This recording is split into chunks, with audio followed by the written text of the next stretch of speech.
একজন হিন্দু হয়েও কোরআনের পাখি আল্লামা দেলোয়ার হোসেনের পক্ষে সাক্ষ্য দিতে চেয়েছিলেন সুখরঞ্জন বালী।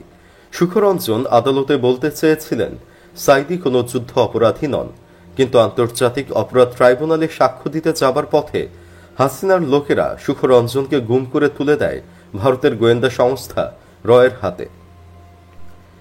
এরপর সুখরঞ্জনকে বাংলাদেশ থেকে নিয়ে যাওয়া হয় ভারতের কারাগারে।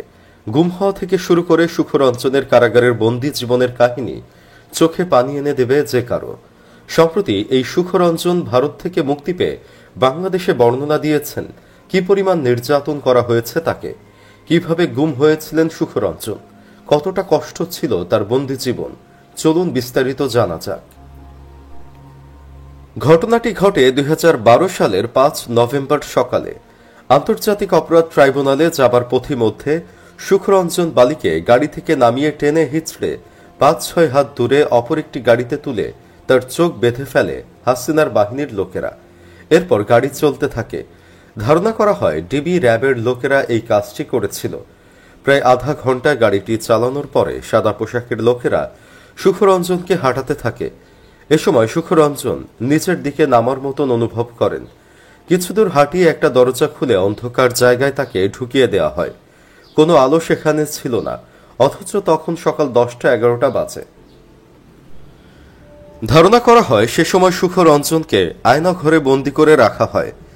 যে রুমের বাইরে কোনো শব্দ ছিল না, ঘরে কোনো জানালা বা কোনো ফাঁকা ছিল না যা দিয়ে কোনো রকম আলো ভেতরে আসতে পারে। তখন সুখরঞ্জনকে মাঝে মাঝে অল্প করে খাবার দেওয়া হতো। সেখানে কিছু লোক ছিল যারা তাকে খাবার দিত বা পাহারায় আসতো, তারা নীল রঙের পোশাক পরা থাকত। এর দুদিন পর সুখরঞ্জনকে সেই রুম থেকে বের করে অন্য একটি রুমে নেওয়া হয়। সেখানে তাকে নিয়ে হাসিনার লোকেরা জোর করে সাইদি হুজুরের বিরুদ্ধে স্বীকারোক্তি দিতে চাওয়া হয়।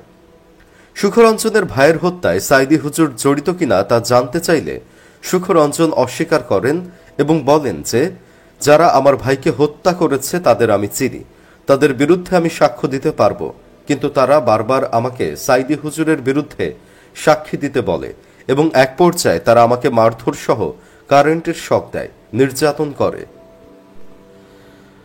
হাসিনার সিক্রেট বাহিনী আমাকে এক পর্যায়ে টাকা দিয়ে লোভ দেখানোর চেষ্টা করে।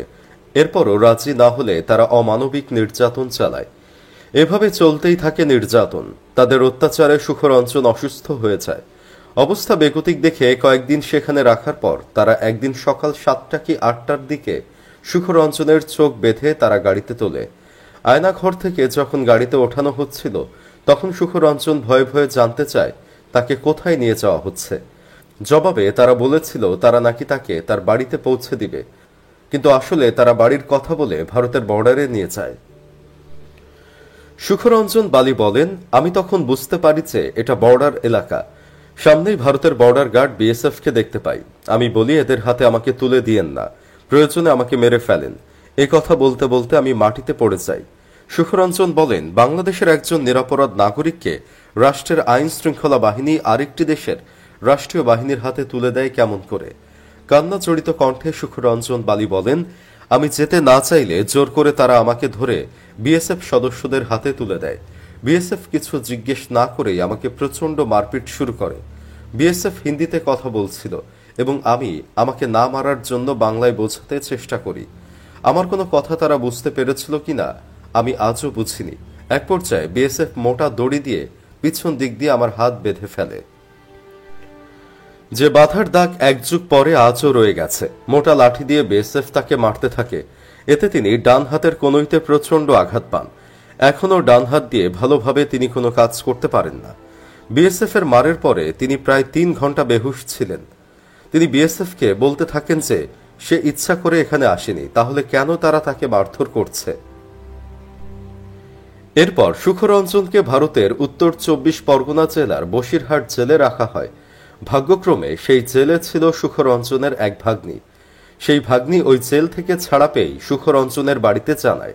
এরপর তার বাড়ির লোকেরা ভারতে প্রশাসন ও মানবাধিকার সংস্থার সাথে যোগাযোগ করলে মানবাধিকার সংস্থার সহায়তায় সুপ্রিম কোর্টের আদেশে ২০১৮ সালের প্রথম দিকে ৫ বছর জেল খেটে সুখরঞ্জন বাড়ি ফেরেন। সাইদি হুজুর আসলেই কি তার ভাইয়ের খুনি ছিল? এ বিষয়ে সুখরঞ্জন বালী বলেন, মুক্তিযুদ্ধের সময় কারা আমার ভাইকে হত্যা করেছে সেই দৃশ্য আমি আমার বাড়ির পাশে টয়লেটের ভেতর লুকিয়ে থেকে নিজ চোখে দেখেছি। সেখানে সাইদি হুজুরকে আমি দেখিনি। তখন এ নামে কাউকে আমি চিনতামও না। হুজুর নিরাপরাধ, নির্দোষ। তার বিরুদ্ধে শত নির্যাতন সহ্য করেও আমি মিথ্যা সাক্ষ্য দেইনি। আমাকে ক্ষুদিরামের মতো ফাঁসি দিলেও আমি প্রস্তুত ছিলাম। সাইদি হুজুরের মামলায় সাক্ষ্য দেওয়াকে কেন্দ্র করে আমাকে অপহরণ করে গুম করে নির্যাতন, নিপীড়ন ও আইন শৃঙ্খলা বাহিনীর সদস্য এবং বিজিবির সহায়তায় বিএসএফের হাতে তুলে দিয়ে টানা ৫ বছর কারাবন্দী করে অবর্ণনীয় সাজা ভোগে বাধ্য করা হয়। অনেক ভয় আতঙ্কের পরও সাইদি হুজুরের মৃত্যুর পর তার জানাজায় উপস্থিত হয়েছিলাম। তারপর আবারও আমি নিরাপত্তার কারণে আড়ালে চলে যাই। তিনি বলেন, তার উপর ঘটে যাওয়া এত ঘটনার পর তিনি মানসিক ও শারীরিকভাবে স্বাভাবিক হতে পারেননি, নিজ পেশাও ফিরে যেতে পারেননি। ফলে অর্থ কষ্টে ও অভাবে দিন কাটছে তার ও তার পরিবারের। ২০০৯ সালের ৬ জানুয়ারি থেকে ২০২৪ সালের ৫ আগস্ট পর্যন্ত আওয়ামী শাসনামলে গুমের ঘটনাগুলো তদন্ত করতে অন্তর্বর্তী সরকার গত ২৭ আগস্ট গুম সংক্রান্ত তদন্ত কমিশন গঠন করে। কমিশনের প্রধান করা হয় বিচারপতি মইনুল ইসলাম চৌধুরীকে। কমিশন গত শনিবার প্রধান উপদেষ্টার কাছে আনফোল্ডিং দ্য ট্রুথ শিরোনামে অন্তর্বর্তী প্রতিবেদন জমা দেয়। প্রতিবেদনে বলা হয়, গুমের ঘটনায় কমিশনে এ পর্যন্ত ১,৬৭৬টি অভিযোগ জমা পড়েছে। এর মধ্যে ৭৫৮ জনের অভিযোগ যাচাই বাছাই করা হয়েছে। দেশে গত ১৫ বছরে সংঘটিত বিভিন্ন গুমের ঘটনায় নির্দেশদাতা হিসেবে সাবেক প্রধানমন্ত্রী শেখ হাসিনার সম্পৃক্ততার প্রমাণ পেয়েছে কমিশন।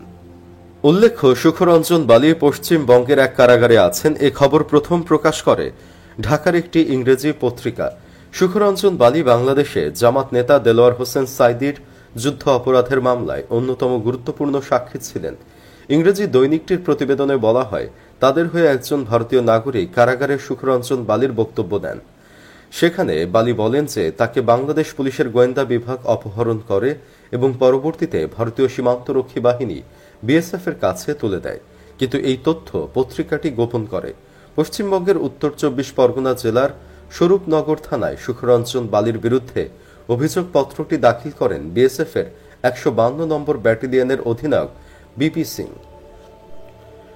সুখরঞ্জন বালি ভারতের কারাগারে বন্দী থাকার বিষয়ে তৎকালীন সময়ে বাংলাদেশের একটি ইংরেজি দৈনিকের প্রতিবেদনে প্রকাশিত তথ্য, কারামুক্ত হওয়ার পর সুখরঞ্জন বালির বক্তব্য এবং গুম কমিশনের আনফোল্ডিং দ্য ট্রুথ শিরোনামে অন্তর্বর্তী প্রতিবেদনের তথ্যে একই চিত্র ফুটে উঠেছে।